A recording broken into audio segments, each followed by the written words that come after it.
හොඳයි. අපි බලමු ෆිසික්ස් පේපර් එකේ 21 වෙනි ප්‍රශ්නේ ඉඳලා කොහොමද උත්තර එන්නේ කියලා. 21 වෙනි ප්‍රශ්නේ ඔයගොල්ලෝ ගත්තොත් මේක තන තියෙන්නේ ස්කන්ධ දෙකක් මේ දුන්නකට සම්බන්ධ කරලා තියෙනවා. ඉතින් මේකෙදි අපිට ප්‍රකාශ තුනක් දීලා තියෙනවා. හරි වැරදි බලන්න. මේකේ පළවෙනි ප්‍රකාශය තියෙන්නේ immediately after the string is cut the tension in the spring becomes capital MG. අපිට පැහැදිලිවම පේනවා මේක මේ වෙන විට සිම්පල් MGත් එක්ක ටෙන්ෂන් එකකට ලක් වෙලා තියෙන්නේ. ඒ නිසා ඒක වැරදි. ඒ අනුව අපිට මේකේ තියෙන ප්‍රකාශ වලින් ගත්තොත් එහෙම B C කියන ප්‍රකාශ වල තියෙන immediately after the string cut the mass capital M accelerates upwards with the magnitude of less than G. ඉතින් මේක වල හදලා ගත්තොත් එහෙම මේක පැහැදිලිව පේනවා මෙන්න මේ ප්‍රකාශයයි C කියන ප්‍රකාශයයි හරි. ඒක නිසා මේක උත්තරේ 21ට අපිට උත්තරේ එන්නේ 21ට උත්තරේ වෙන්නේ මේකේ හැටියට 4. හරි. අපි ඉස්සරහට යමු 22 වෙනි ප්‍රශ්නේ ගත්තොත් එහෙම a toy boat floats in a cylindrical water container කියලා තියෙන්නේ. මේ මෙන්න මේ ගාන ගත්තොත් එහෙම අපිට දීලා තියෙනවා case 1 case 2 කියලා දෙකක්.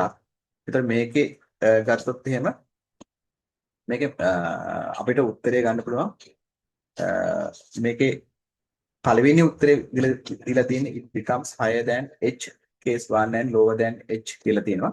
එතන මේකේ උත්තරේ අපිට හරියටම එන්නේ මේ තුන්වෙනි උත්තරේ අපිට තියෙනවා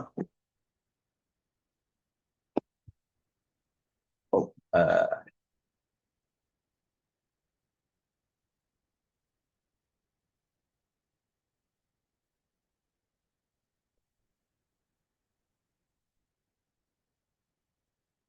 මේකේ උත්තරේ එන්නේ තුන්වෙනි එක. හරි. අපි 23 වෙනි ගානට යමු. 23 වෙනි ගාන කියන්නේ a tank having a large cross sectional area contains two indescribable liquids as shown in the figure. හරි. ඒතර මේ දෙක මික්ස් වෙන්නේ නැති ලික්විඩ් දෙකක් නේ. අපිට මේ ගාන හදපුවාම අපිට වෙනවා 23 වෙනි ගානේ. පැහැදිලිවම උත්තරය අපිට ගන්න පුළුවන් මෙන්න මේ තුන්වෙනි උත්තරේ හරියි. 24 වෙනි ගානට යම් 24 වෙනි ගානේ කතා කරනවා two sealed cylinders of equal volume are kept at the same temperature. මේ ගානේ අපිට ගත්තොත් එහෙම මේ ගානේ ප්‍රකාශ තුනක් තමයි දීලා තියෙන්නේ. එතකොට මේකේ තියෙන kinetic energy of the gas atoms in both cylinders in the same මේ කතාවත් එක්ක අපිට තේරෙනවා මේක උත්තරේ මුලින්ම යන. එතකොට 24ට අපිට එන්නේ ඒ කියන ප්‍රකාශය වැරදි. තනියම ඒ කියන්නේ එක උත්තරේ වැරදි. ඒ නිසා සීත් හරි. ඒ නිසා අපිට මෙහෙම උත්තරයක් විදිහට අපිට ගන්න පුළුවන් වෙන තුන්වෙනි උත්තරේ මේකට එන්නේ. හරි. 25 කියන ගානේ අපි යමු. 25 කියන ගානට අපි බැලුවොත් එහෙම මේකේ හොඳට බැලුවොත් එහෙම ඉන්ටර්ෆේස් එකත් එක්ක ගත්තොත් අපිට එන්නේ දෙවෙනි උත්තරේ. ඒතර 25ට උත්තරේ 2 තමයි හරියන්නේ. 26 consider the following statements. මේකේ statements තුනක් දීලා තියෙනවා. A body can be accelerating while traveling at constant speed. ඔව් මේකේ ගත්තොත් එහෙම අපිට මේ ප්‍රකාශ තුනම හරි වගේ තමයි අපිට පේන්නේ. A body can have acceleration even at the instant when its velocity is 0. ඔව් මේ තුනම හරි. ඒතකොට අපිට උත්තරේ ගන්නේ 26ට 5. 27 ගත්තොත් එහෙම 27 අපිට කතා කරනවා starting from rest a small spherical ball of radius r.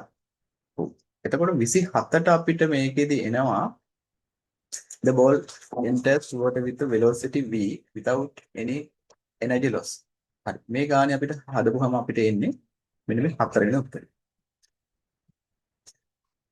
හරි අපි ඊට පස්සේ 28 වෙනි ගාන ගත්තොත් එහෙම මේ ගානේ අපිට පෙන්නලා තියෙනවා strip made of iron and brass. එතකොට මෙන්න මේකේ 28 වෙනි ගානේ ගාන අපිට හදපුවාම මේක දීලා තියෙනවා linear expansion අපිට දීලා තියෙනවා ඒ අනුව ටෙම්පරේචර් එකත් එක්ක. එතකොට අපිට 28ක උත්තරේ එන්නේ 20 සෙන්ටිමීටර එන්නේ. 29 ගත්තොත් 29 අපිට කතා කරලා තියෙනවා ඔව් මේකේ ඔව් මේකේ තියෙන විදිහට අපිට එන්නේ after setting inputs simultaneously yes සමානයි 1යි r සමාන 1යි. ඔව් ඒ අනුව අපිට මේ 29ට උත්තරේ එන්නේ 3 වෙනි එක. 30 වෙනි ප්‍රශ්නට යමු. A uniform vertical cylindrical container of height L. හරි. මේකේ අපිට ගාන ගත්තොත් එහෙම මේක බලපුවම අපිට බලපෑමක් පේනවා. Which of the following graphs best represents the variation of the height of the center of the gravity of the system measured from the base of the cylinder with the height. ඔව්. මේක අපිට පේනවා මේක උත්තරේ එන්නවනේ මේකේ වෙනස් වීම අනුව සිලින්ඩර් එකක් බලපුවාම උත්තරේ 2. හරි. එහෙනම් බොහොම ස්තුතියි. අපි ඊළඟ ප්‍රශ්න සෙට් එකත් එක්ක ආයි හමු වෙමු.